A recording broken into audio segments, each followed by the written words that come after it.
गल विच पाटियां लीरां पाके, खुश पिया होवे पुत्र पढ़ा के, वड्डा हो के सुख वखौसी, मेरे सारे दुख मुकौसी। उच्ची उच्ची पिया कुरलावे, पुत्र कोई ना नेड़े आवे, गुजरियां गल्लां चेते करके, रो पिया बाबा मुड़ दुस्कारे बरके। तुसी मेरे चैनल ते नवे हो तो इनू सबसक्राइब कर दो, तुहाडे कोल एवें दी वीडियो मिस ना हो जावन।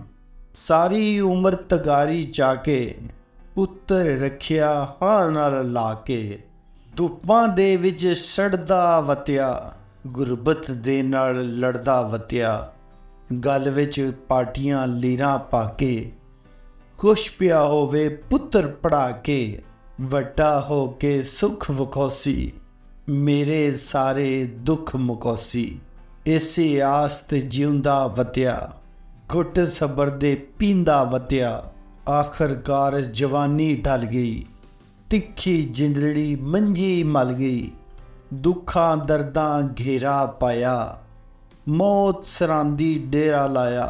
उच्ची उच्ची पिया कुरलावे, पुत्र कोई ना नेड़े आवे, गुजरियां गल्लां चेते करके, रो पिया बाबा मुड़ दुस्कारे बरके। जिन्नू टुरन दा वल सिखाया, ओई मेरे कम ना आया। एक दिन नबज बीमार दी रोकी, साह दी खेड़ मुरीदा मुक गई। निक्की जी मेरी मन्नत मन लो, आखिरी गल ए मेरी पल्ले बन लो।